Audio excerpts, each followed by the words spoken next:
Ahí sí. Bien, ya estamos en vivo. Estamos en Muy bien. vivo y al mismo tiempo estoy grabando por Streamlabs el stream, por si acaso, por si no se guarda o algo.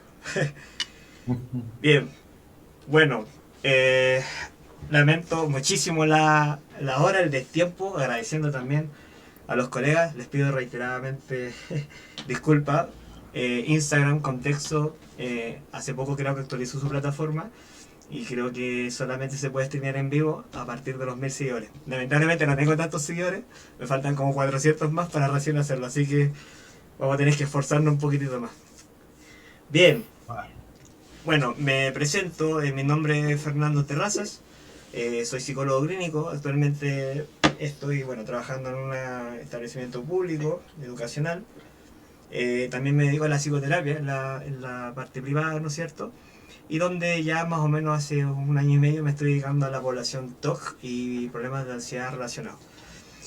Y bueno, en esta ocasión me acompañan dos grandes colegas, muy buenos colegas, también muy expertos en este tema, también dedicados a la psicoterapia, también dedicados a la población TOC y trastornos de ansiedad relacionados, ¿no es cierto? También dentro de los problemas de la rumia, la preocupación patológica. Y bueno, venimos más que nada como a conversar sobre este tema porque es una temática del cual no es tan conocida. Si bien en la literatura científica se habla mucho, las personas no conocen mucho sobre esto. Se suele reducir mucho el TOC como al tema de la temática de limpieza o contaminación o a la simetría y ya está. Incluso hay personas que dicen, no, mi TOC me ayuda a esto, ¿no es cierto? Pero ese es para otro tema con el tema de los mitos. Y bueno, si quisiera presentar Franco Luján, nos acompaña acá un poquitito. Sí, bueno, yo básicamente soy un terapeuta conductual. Me dedico a distintos tipos de problemas dentro del espectro del miedo, tanto aquellos que tienen un funcionamiento obsesivo como los que tienen más funcionamientos de tipo rumiante, si se quiere como establecer una línea ahí, y estrés postraumático. ¿Sí? Esas son como las tres grandes ligas donde me muevo. Y bueno, son como las tres grandes áreas donde más me he desarrollado, las únicas en las que me he desarrollado, clínicamente hablando. Y bueno, básicamente este acontecimiento que estamos haciendo acá, esta reunión, fue motivado por una clase, en realidad, que vio Fernando sobre una clase que damos en Ductum. Hay una en particular donde yo menciono unos casos sobre TOC de falsas memorias, eh, pero no solamente lo menciono por el tratamiento, sino por muchos problemas asociados que hay alrededor de este subtipo particularmente. Así que bueno, esa es mi presentación como para darle una apertura. No sé, Paco, si quieres mencionar algo. Pues yo soy psicólogo clínico.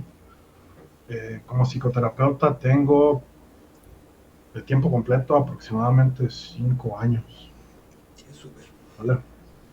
Trabajo con los problemas del espectro de la ansiedad, trastorno obsesivo compulsivo y trauma.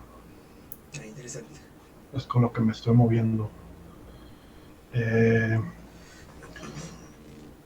yo también me considero mayormente terapeuta de conducta y pues fue gracias a Franco que le he metido más duro a la psicología basada en evidencia.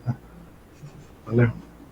Y me es un placer estar aquí con ambos porque sé que son eh, profesionistas muy preparados, gente muy responsable y brillante, la verdad. Entonces me da gusto estar aquí con ustedes. No, al contrario. Gracias a ti, Francisco, por haber aceptado la invitación. Y bueno, con todo este tiempo igual por tu amabilidad de entender y participar igual con nosotros. Y sí, en efecto, yo vi una clase de Ductum, si bien ya conocía previamente sobre el tema, me interesó mucho específicamente cómo el TOC de falsas memorias se podía combinar con otras temáticas. Y eso me pareció muy interesante. Pero a modo de introducción, porque muchas personas no saben qué es el TOC, a grandes quizás palabras o en resumidas cuentas, El TOC se caracteriza, bueno, está dentro de los problemas de ansiedad, el DSM hace poco lo diferenció un poquitito, pero es un trastorno psicológico o problema psicológico caracterizado por un mecanismo muy fastidioso para la persona que lo experimenta.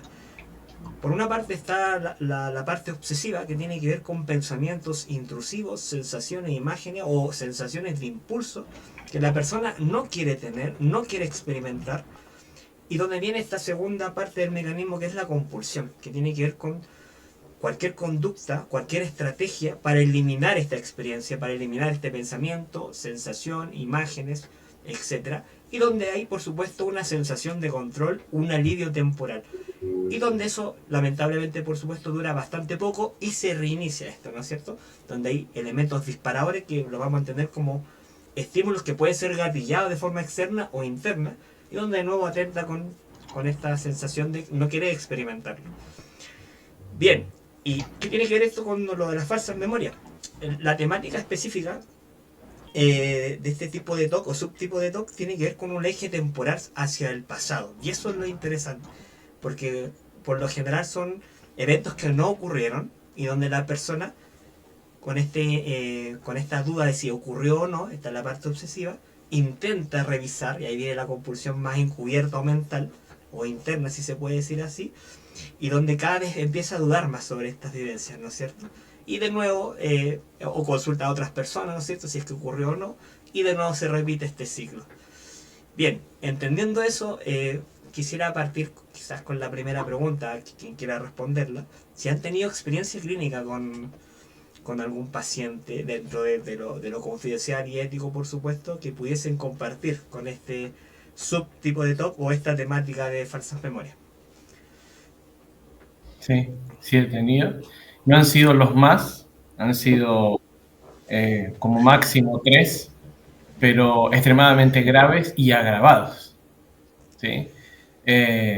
Creo que una manera como de abrir este tema también es señalar que este subtipo de TOC particularmente, más que tener una categoría, vamos a decirlo, propia, estaría dentro del tipo TOC de daño, ¿sí? Porque la falsa memoria no se genera sobre cualquier idea.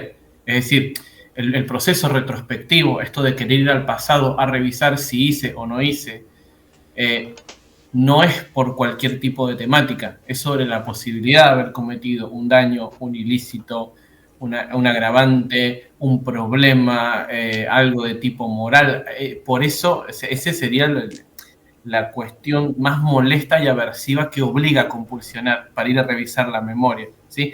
Para mí, dentro de las categorías formales, está dentro de los TOC de daño, ¿sí? Estaría metido ahí adentro, ¿no? Fíjense que los TOC de daño, por un lado, están aquellos donde en todos está la idea de la posibilidad de haber o de cometer de manera prospectiva un daño, un ilícito, lo que sea.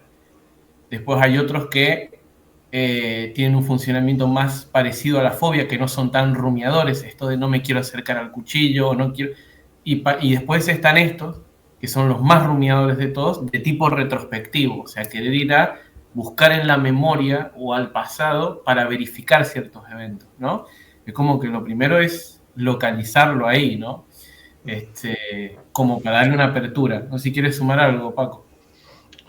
En lo personal, me ha tocado observar pacientes que tienen, que presentan dudas obsesivas, que creo que va muy metido justamente en esto de las falsas memorias, con distintos niveles de gravedad.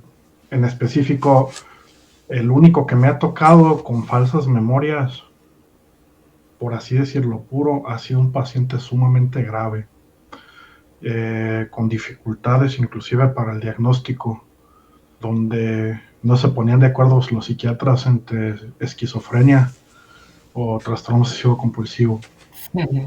Y ha generado o generaba un grado de disfuncionalidad tan evidente y tan fuerte que lo rebotaban entre profesionistas de la salud, porque no sabían cómo trabajar con él, no sabían qué hacer con él. Cabe también destacar, como dice Franco, que como es un TOC que entra dentro de la categoría del daño, muchas veces la duda obsesiva se va a presentar a la hora de tomar una decisión, principalmente, ya sea por temor a omitir algún aspecto a la hora de tomar la decisión que vaya a generar un daño inintencionado a la otra persona, o sobre tomar o actuar de determinada manera y que esa forma de actuar se pueda malinterpretar o pueda llegar a tener una consecuencia grave que la persona no anticipaba en ese momento. Por eso el fenómeno de la rumia está tan arraigado en esto a lo que le llaman falsas memorias, que francamente, al poco conocimiento que tengo, yo diría que más que llamarlo falsas memorias es esta duda obsesiva, ¿sí? De querer tener todo, la certeza y la claridad absoluta de lo que pasó. Ahí hay un elemento adicional, que es que a partir a partir de los casos que revisé y el trabajo que hice con estos pacientes, he podido como tratar de ordenar cuál es la razón de por qué se agravan tanto. El inicio parece estar casi siempre en la duda, es decir, cuando aparece la idea de ¿y si hice tal cosa? ¿Y si pasó tal cosa? Luego es como que el proceso rumiante, o sea, el proceso compulsivo, ¿no? Empieza a generar ideas más aversivas pero más inverificables. ¿Y si lo hice pero no me acuerdo que lo hice? ¿Y si lo hice, lo oculté? No me acuerdo que lo oculté, pero alguien sí lo vio. Es como que va tornando una temática que, como dijo Paco, va rozando ideas delirantes, ya se empieza a acercar a otros contenidos. Pero el otro agravante está en el tipo de conducta de chequeo que usan. Esto es importante mencionarlo porque, como todos saben, las conductas de chequeo siempre generan deterioro, pero también dependiendo de qué operante está usando el paciente, porque estos pacientes lo que hacen es, primero, ir a contextos a verificar, ir a chequear físicamente a ciertos lugares. Otras que usan es como hacer un esfuerzo para reconstruir la memoria, como repasar sobre la memoria, sobre algo que está en la memoria. Después es vamos a decirle, una compulsión pública de ir a preguntarle a otros. Y hay los datos de todo este tipo de problemas a nivel teórico, clínico, experimental, es que mientras más veces nosotros rechequeamos un evento, más daño se genera en la memoria de trabajo, en la memoria flash que nosotros tenemos, ¿no? Es como que mientras más veces tú vayas a verificar, más confusión induce el feedback que eso genera. Entonces, ¿qué pasa? Que llega un punto donde entre la duda, el agravamiento de la duda, el problema de contenido en la memoria, es lo que empeora el cuadro, ¿sí? Eso es como una cuestión. Y otra cosa que sí hay que mencionarlo como un agravante muy nocivo es la mala praxis de los psicólogos. Así que esto es algo que yo menciono en la clase, que creo que fue como el punto más polémico, ¿no? Porque en esa clase, ¿qué es lo que menciono? Que un caso que yo recibí había ido un psicoanalista, ¿no? ¿Y qué fue lo que pasó? Que al mencionar el contenido de la falsa memoria sobre la posibilidad de haber generado un tipo de daño a otra persona, como se volvió tan insistente, el analista le dijo, bueno, si tú sigues con esto, tendremos que tomar medidas legales, ¿no? Entonces imagínense, ¿no? Para un paciente escuchar eso y que inclusive le hubiera dicho el hecho de, si tú lo piensas es porque inconscientemente lo quieres, ¿no? O sea, reforzar aún más el proceso compulsivo.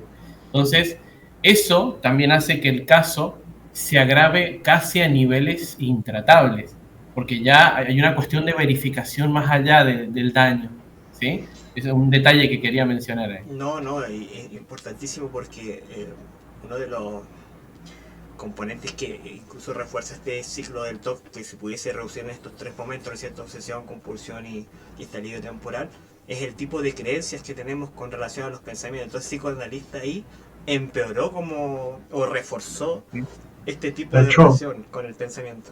Ajá. Está bien documentado que esta metacreencia que tienen los consultantes con TOC, donde le dan mucho peso a sus pensamientos o el significado que tiene un pensamiento, ¿no? Pues para ellos, cuando aparece la duda obsesiva, que desaparece la imagen o el impulso o el pensamiento, muchas veces dependiendo del nivel de insight, ¿sí? Pero si el nivel de insight es muy bajo, es donde ellos no saben discriminar. ¿Esto es una imagen o es un recuerdo de algo que sucedió? ¿Sí? Y el rechequeo que a mí que me tocó observar fue el rechequeo público. O sea, es preguntar a otras personas. Y como hay un desconocimiento muy grande también de ese tipo de problemáticas, lo que terminó generando es un aislamiento social grave y un estigma muy fuerte sobre la persona, ¿sí? Porque ya inclusive dudar de si la persona es un malhechor o no, simplemente por esta parte del rechequeo, también va a agravar el cuadro, porque se va a ver muy afectada la persona a la hora de ser aislada y rechazada por otros. Totalmente.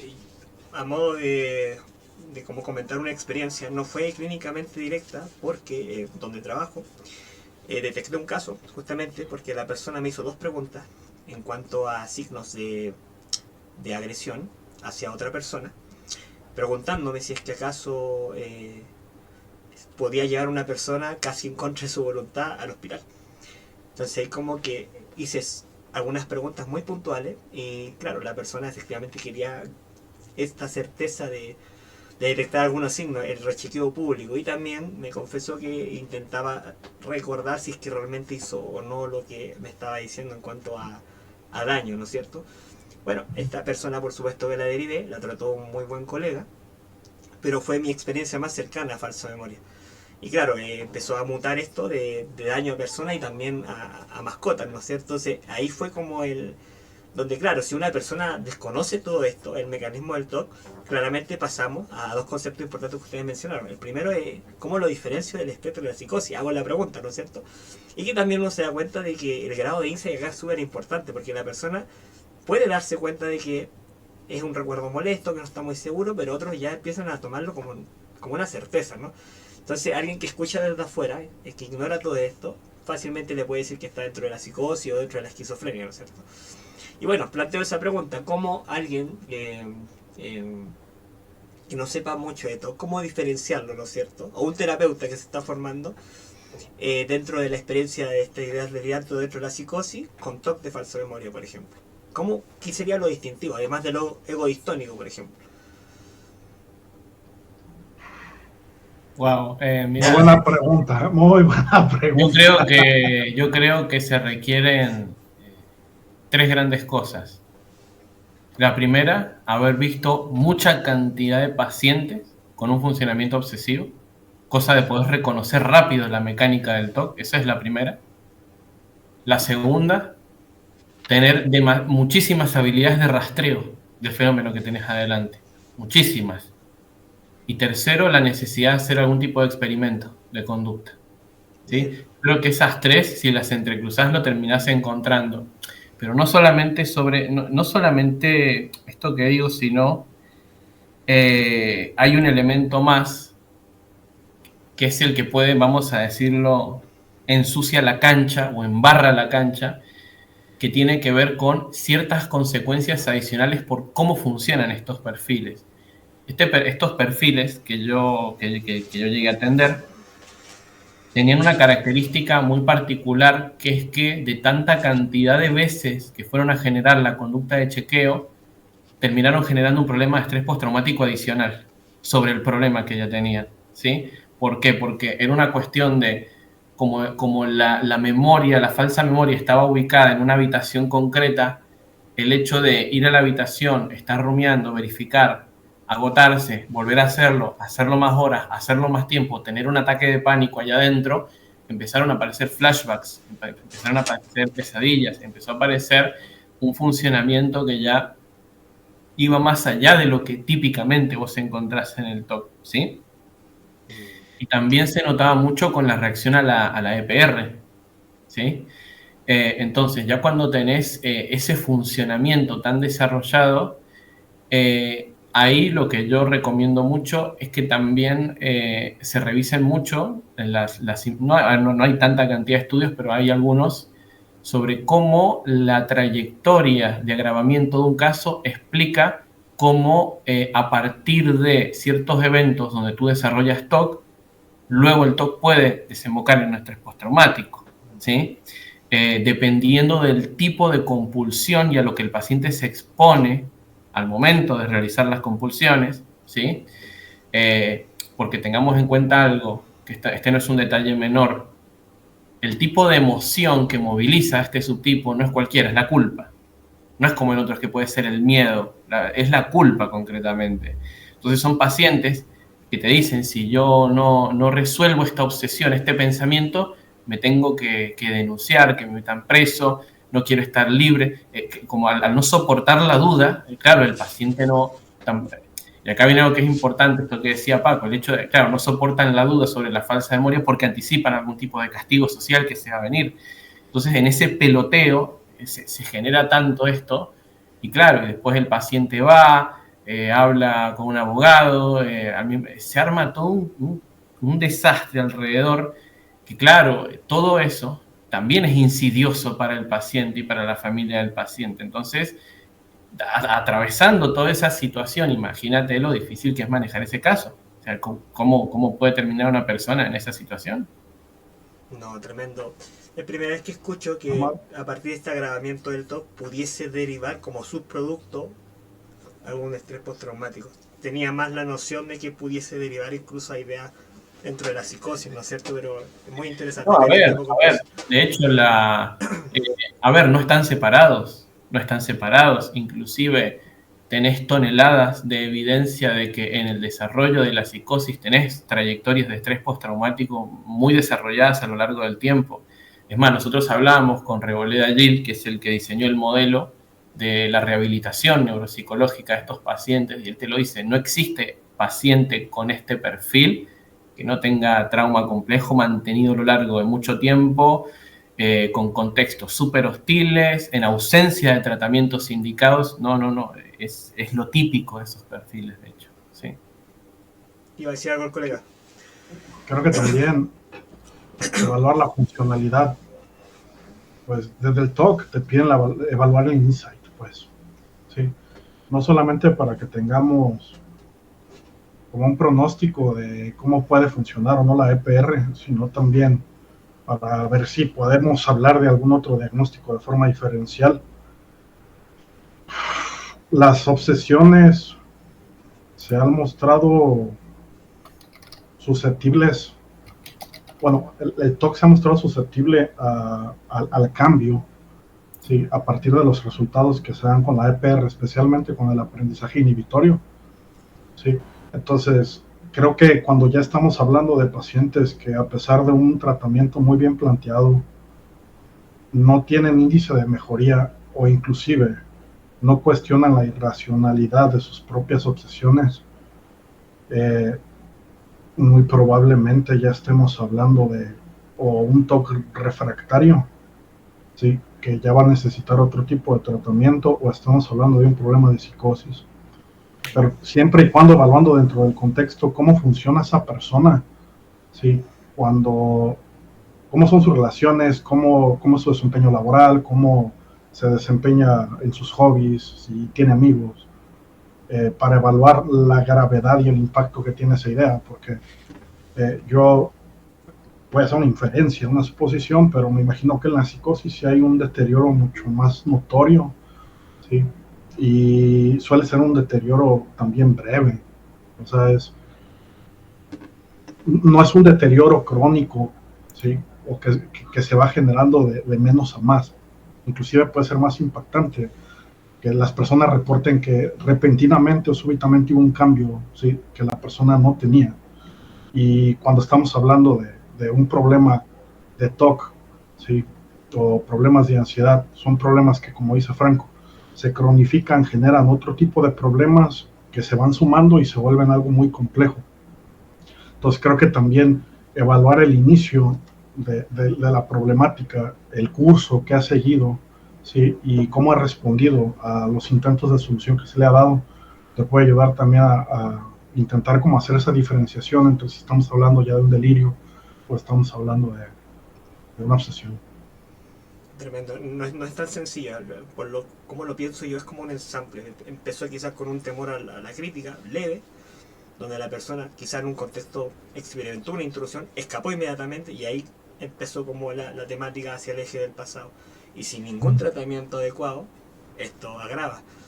O súmale, como dice Franco, tratamientos iatrogénicos, ¿no? Directamente, sí, directamente. Donde empiezan a decir, si sigues pensando en eso es porque lo deseas, o sea, puta, o sea, amplifican el problema. O incluso terapias que, voy a meter acá un poco las patas, que están basadas en evidencia, pero que el componente es inadecuado. La reestructuración cognitiva directamente. No, olvidate. No, acá alimentamos la rumia tremendamente, o este encadenamiento. Y es que voy a hablar desde mi ignorancia, porque francamente reconozco que es ignorancia, pero justamente estaba leyendo Inference-Based Cognitive Therapy, terapia cognitiva basada en inferencia, y intenta hacer reestructuración con obsesiones, y yo decía, es que eso no va a jalar. No, para nada. No, y hay muchos modelos que hacen propuestas nuevas por no revisar todo lo que existe. Sí, esto es algo en lo que yo insisto mucho. Cuando uno rastrea la consistencia que tienen las investigaciones, no hay manera de equivocarse. A ver, por poner un ejemplo sencillo, tú revisas el modelo de FOA y, por ejemplo, dices, bueno, el modelo de la activación de la estructura del miedo y cómo la EPR ayuda. Luego ves el mismo modelo en TOC y ves que tiene niveles muy elevados. Luego empiezas a revisar modelos actuales neuropsicológicos que te explican cómo ya desde la infancia aparecen los primeros aprendizajes de grupos, fíjate al nivel al que llevan, ¿no? Como grupos de neuronas que arman precisamente los primeros procesos de indefensión y miedo. Luego se van desarrollando estrategias ineficientes y luego eventos vitales terminan siendo los disparadores para el desarrollo y la estructura de los problemas. O sea, no hay manera de escaparle al condicionamiento, ¿sí? Fíjate, quiero agregar algo a lo que dice Franco. Cuando yo estaba leyendo este modelo terapéutico basado en evidencia, tiene contraindicaciones del modelo de aprendizaje inhibitorio. ¿Sí? O sea, es porque necesitas enseñarle al paciente a pensar y a que las inferencias que hace es a partir de una lógica, ¿sí? Que no tiene coherencia, vaya. Pero en el mismo aprendizaje inhibitorio te dicen, no reestructures porque la sorpresa y la incertidumbre de que se violen las expectativas es lo que va a generar el cambio. Entonces yo así como de, no, ¿por qué estoy leyendo esto? Es una línea totalmente contraria a lo que plantean, Sí, están basadas en va evidencia. totalmente, sí, y va totalmente en contra del aprendizaje inhibitorio. Entonces yo decía, hay intervenciones que por muy buena voluntad que tengan, si no se meten de lleno a estudiar mecanismos de aprendizaje, mecanismos de cambio, no van a servir. Directamente. Ajá. Es más, o sea, si somos amigables con esto, diríamos que ok, pueden tener evidencia, pero quizás con perfiles mucho menos problemáticos, pero con estos perfiles claramente lo agravan y deterioran el nivel de insight. Ahora que estoy... Porque fíjate, en las falsas memorias, lo que te maneja en el lado obsesiva es que el núcleo es la tolerancia y la incertidumbre. Y hay algo a lo que le llaman metamemoria, que es el feeling of knowing, así le llaman. O sea, cuando tú dices, todas las personas tenemos dudas, es algo normal. Sí, pero de repente te puede llegar la idea, dejé prender la estufa. Pero hay una sensación, ¿sí? Como de certeza de, bueno, no pasa nada, así la cerré. Y esa sensación es el criterio que el paciente utiliza para decidir si el recuerdo es falso o no es falso, o si duda o no duda.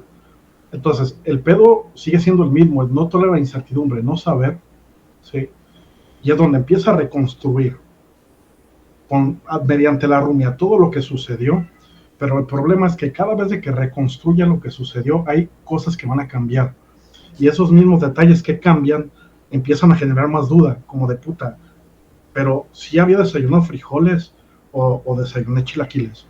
Entonces sí los metí o eso fue ayer. Y eso empieza a generar más duda porque alimenta más la sensación de incertidumbre y es donde empieza a agravarse el problema. Yo, esas afirmaciones que dijeron ustedes dos, la leí en un artículo del 2003. Entonces ahí reafirmo lo que dice Franco de empezar a revisar lo que... Esto ya está estudiadísimo. el hecho de que cada vez que yo hago el rechequeo, las experiencias que viví se van siendo cada vez menos vívidas. Entonces lo empiezo, comillas, a rellenar con lo que me está pasando actualmente. Entonces ahí empieza de nuevo el tema. Mira, piénsalo como lo hizo Franco. Imagínate un compa que va en el camión al trabajo y va rumiando sobre si apagó la estufa o no. Todo lo que está pasando a su alrededor no le está prestando atención. Entonces ahí hay huecos que ya empiezan a quedar, ¿sí? Y esos mismos huecos después generan incertidumbre. Si mi miedo es si no apaga la estufa, pero también mi miedo es, y si le agarré las nalgas a una señora en el camión, pero como no estaba prestando atención a la información sensorial, si es como de puta, otra vez vamos a reconstruir lo que pasó en el camión, pero ahora no estoy prestando atención a lo que estoy haciendo en el trabajo. Entonces ahí se empieza a encadenar y se empieza a agravar el problema. Pues. Y ahí en ese sentido me hace, valga la redundancia, sentido que se mezclen con otras temáticas. No, pero hay otro elemento más que muchos modelos suelen ignorar, ¿sí? A ver, porque para que un modelo plantee esto de que vos trabajando a nivel de contenidos del pensamiento podés hacer un cambio, es porque claramente ignora la relación de un modelo con el otro. Es decir, si hay algo que es lo que yo considero lo más sólido, consistente y certero en todo el terreno de lo que nosotros trabajamos, es que mientras más elevado es el estado de una emoción disfórica, más se anula cualquier tipo de criterio atencional o cognitivo. Te lo aplasta, pero te lo revienta, ¿sí? Es decir, de hecho, hasta el modelo de BT establece esto. Mientras más elevado es el nivel de malestar, más disminuyen habilidades sociales y habilidades de solución de problemas. Te anula, pero te aplasta, no hay cómo pelear contra eso. Entonces, cualquier proceso, ya sea obsesivo o rumiante, que esté ahí junto con el estado con ese tipo de estados emocionales, no hay manera que tú puedas tolerar la incertidumbre, porque no es una cuestión actitudinal, es un problema de que el estado emocional te avasalla.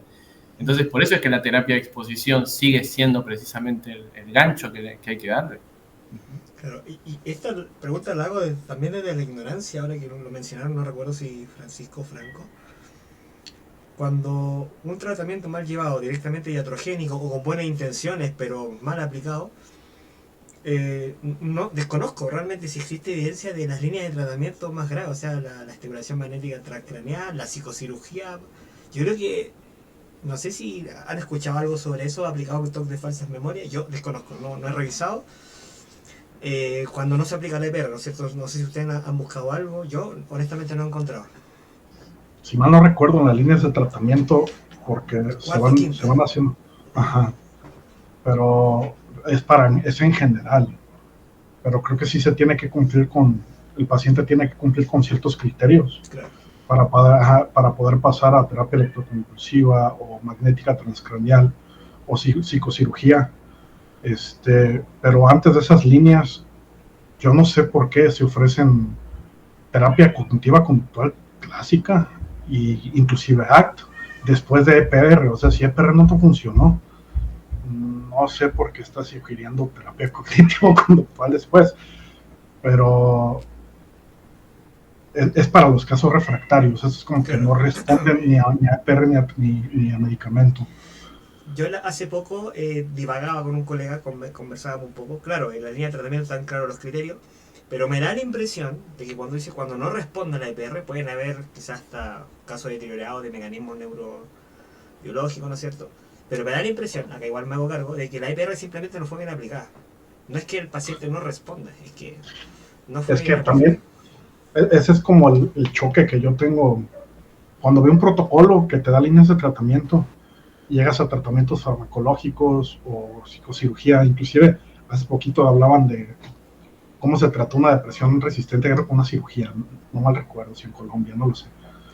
Yo me cuestiono mucho, ¿qué te asegura que las líneas de tratamiento anteriores fueron muy bien aplicadas como para que te bajaras a ese punto, ¿no? Y el problema es que es la incertidumbre. Vamos a lo mismo. No vamos a saber con quién cayó el paciente, en qué momento cayó con esa persona, ¿sí? O por qué no funcionó el tratamiento. O sea, hay muchas variables que también no podemos controlar. O sí, lo que pasa es que también esa es la otra cuestión, ¿cuánto se forman los terapeutas? Porque, a ver, una cosa es decir, bueno, se aplicó tratamiento cognitivo-conductual y capaz que lo único que aplicaron fue un componente y de una manera ¿me entendés? A diferencia que si te agarra un terapeuta que trabaja con TOC, con estrés postraumático, que trabaja con RUMIA, que reconoce trayectorias de agravamiento del problema, que le apunta a la trayectoria, bueno, ¿no? Ahora, y otra cosa adicional, inclusive terapeutas que se comprometen a ese nivel, también saben reconocer de que el tratamiento funciona, pero el caso es tan grave que va a tardar un poco más. Y eso sí se muestra mucho. De hecho, son pacientes que tardan más en aprender. ¿Sí? Les cuesta más aprender, beneficiarse. Pero es una cuestión de usar una EPR mucho más insidiosa, más invasiva, más generalizable, y lo quebrás. O al menos empezás a recuperar muchos aspectos de la vida del paciente. Pero para mí además ese tipo de publicaciones nunca divulgan los datos finos. No te publican ni el perfil del caso, es más, fíjate que hasta en algunos de esos artículos siguen considerando la depresión como un problema en sí mismo. Fíjate el grado de mala educación de los terapeutas, de mala formación que tienen. Pero bueno, eso. Aparte, si partimos de la premisa básica que es un aprendizaje el que genera el cambio, la persona es capaz de aprender, se puede cambiar. O sea, quizás estoy teniendo un pensamiento demasiado simplificado, pero mientras la persona puede aprender, puede haber un cambio. Totalmente, y lejos de ser un mensaje falsamente esperanzador, como dice Franco, un terapeuta que además de conocer bien el perfil de TOC, ansiedad social, ansiedad generalizada, no desde el punto de vista nosográfico de SEME, sino cómo se relacionan y los componentes detrás del diagnóstico, y tiene una visión dimensional, etcétera. Creo que uno, o como decía, apuntar a la trayectoria, creo que aún en casos graves podemos recuperar mucha funcionalidad. Y la tenacidad del terapeuta, porque muchos se forman a este nivel y no se animan a aplicar nada. La tenacidad del terapeuta vamos a reventar este núcleo aunque tú no estés contento al inicio. Sí, y una de las clases que aprendí justamente de Ducton, ¿no? la impartía, la impartías tú, el tema de supervisarse. Porque también hay un problema adicional, y no me canso de repetirlo cada vez que hablo con algunos colegas, son los propios miedos sociales del terapeuta. De no ver la capacidad de no tolerar ver gestos mínimos de malestar en la persona o verlo llorar. Y hay que hacerlo, o sea, y supervisarse mucho, porque podemos conocer muy bien los protocolos, la evidencia, los datos finos, pero si no me estoy supervisando, o no sé reconocer un error, o metí la pata, que acá lo sensibilicé un poco más, ¿cómo lo subsano? El problema sí que somos partícipes de agravar el problema, por más que estemos bien formados en los protocolos o perspectivas basadas en evidencia. Es más, mirá, el caso que yo menciono en esa clase que vos viste, tenía unos estados de desesperanza altísimos, porque cada vez tenía más la obsesión de haber cometido un daño. Voy a omitir detalles del contenido como para cuidar el caso, ¿sí? Pero era un caso grave, el tipo de daño con el que entraba con la intrusión. Y en primera instancia comenzamos con exposición al pensamiento, ¿sí? Eso empezó a generar crisis importantes, crisis muy, inclusive cercanas al pánico en la sesión, ¿sí? Tú persistes, tú hazme caso a mí, no es lo que te digan los pensamientos, vos hazme caso a mí. Al cabo de 2 meses, el paciente recién se empezó a estabilizar. Al cabo de 2 meses. Y solamente con una modalidad de exposición. Acá, disculpe claro, la interrupción. Pero seleccioné estímulos verbales muy significativos como yo hice, yo quería, y EPR directo, al hueso, hasta carcomerle el cráneo al toque, ¿sí? Recién a los 2 meses, la mejoría era, los pensamientos siguen, pero mi malestar ya no es tan frecuente. Bien. O sea, fíjate lo grave que estaba como para que el reporte sea ese, ¿sí? Bueno, dije, ahora vamos a avanzar, vamos a ir con la EP en la imaginación. Yo se lo anticipé al paciente. Cuando hagamos esta EP, nosotros vamos a reconstruir esta consecuencia temida en ese pasado y vamos a quedarnos ahí todos los días, obviamente, ¿no? Con un sistema diario de exposición. ¿Y qué fue lo que ocurrió? A la semana de esa exposición, sí ocurrieron ataques de pánico. A la Sí imaginación, vino, a la imaginación. sí vino, obvio. Le pasó en la misma sesión. Le dije, esperamos a que se te pase y lo retomamos. No vas a retroceder, ¿sí? No vas a retroceder. Luego de la semana, el nivel de malestar había empezado a bajar mucho, y ahí es donde empezaron a venir otras nociones de si esto no me molesta, significa que entonces soy una mala persona, ¿no? Y ahí como que se quiso obsesionar con eso. Y ahí directamente eso generó un obstáculo importante en el tratamiento, porque ahí como que ya no quiso colaborar con la exposición, a pesar de que ya la carga obsesiva estaba bajando. Lo que ahora el paciente estaba empezando a entrar en riesgo por la posibilidad de atacar su identidad. Ya la obsesión atacaba otro punto, que no era exactamente el mismo. Y como empezó a tener ideas un poco más severas, como ideación suicida, directamente busqué un equipo de DBT que trabajara con TOC y le dije, te vas a quedar con este equipo, porque es gente que tiene más recursos para ayudarte, ¿no? Obviamente hice el puente, expliqué el caso, y aún así, 2 meses después se volvió a comunicar conmigo diciendo que quería continuar el tratamiento, que a pesar de esa experiencia era el único procedimiento donde pudo recuperar el sueño después La de un tratamiento. funcionalidad es súper importante. No, el sueño, ni siquiera la funcionalidad, el sueño. O sea, pudo dormir de corrido. Ahora eso es un reforzador brutal. El caso estaba tan grave que el avance, a ver, por eso es importante mencionar esto, la gravedad también es aprendizaje, y son aprendizajes muy fortalecidos en una dirección. Cuando nosotros usamos una EPR, sí, a ver, la EPR corrige procesos, pero tampoco es magia. O sea, a ver, es una tecnología, ¿sí? Si eso se hubiera mantenido durante un año, yo te hubiera podido garantizar efectos muy terapéuticos, pero también tiene que tener la suficiente capacidad para discernir si yo sigo adelante con esto, tenemos un buen norte o nos podemos estrellar con esto, a pesar de estar haciendo las cosas correctas, ¿sí? Por eso recurrí a otro equipo y le dije, miren, fíjense cómo podemos ayudar a esta persona, y bueno, y lo manejé de esa manera. Varias cosas, me gustaría resumir dos. Fíjense, al menos yo lo digo, Franco para mí es una gran referencia de ser un terapeuta muy eficaz y efectivo, pero aún así, con toda esa preparación, hay que reconocer los límites también de cada caso, ¿no es cierto? No cuento con los recursos, quizás no propios, sino que por el agravamiento del problema, ¿no es cierto?, derivo. Y bueno, y lo segundo, o sea, la persona también tiene que ver con el daño de... A ver, acá nos quedan 15 minutitos. Con la capacidad de la persona de, a pesar del malestar, ¿no es cierto?, poder continuar, ¿no es cierto? Ahí me escribió la colega Sol. Bien, a mí me parece que a pesar de estar haciendo las cosas bien, creo que hay que ser realista. Esto no sale en los protocolos, me da la impresión, no salen los protocolos. Y esto uno lo gana, y por eso decía Franco en un momento, tratar de sistematizar esto, ¿no es cierto?, para hacer como, comillas, unos propios lineamientos más ordenados, ¿no es cierto? En un momento yo quería interrumpir porque, más que nada, con fines pedagógicos, porque existen modalidades de exposición. Y Franco mencionó al pensamiento, partir quizás por elementos puntuales, para que la persona también vaya agarrando la lógica del tratamiento, de que no es cómodo, y que no solamente la palabra incomodidad, sino que de verdad experiencialmente no es cómodo. Comúnmente, acá me adelanto un poquitito, la EPR pasa por fases, ¿no es cierto? Al pensamiento, a la imaginación en vivo. Hay algunas variantes, ¿no es cierto?, virtual y combinadas, ¿no es cierto? En este caso de TOC de falsas memorias, ¿cómo sería el tratamiento? ¿Seguiría más o menos la misma lógica? Ahí Franco nos adelantó que no es tan así, uno va...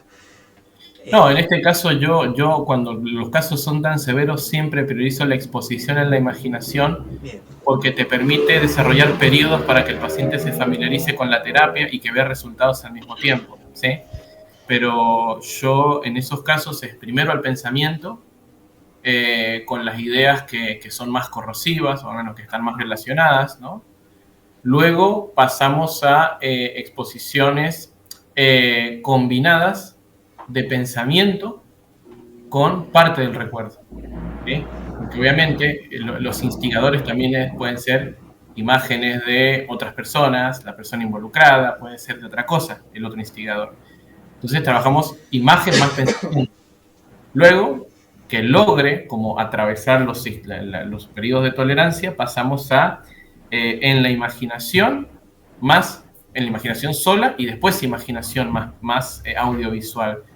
Yo lo voy corriendo de esa manera, ¿sí? Mi objetivo final era la exposición en la imaginación dentro del contexto donde se generaron las primeras obsesiones. Ese era mi sueño, mi fantasía donde quería llegar. Yo, si llegamos allá, esto se rompe, esto se quiebra.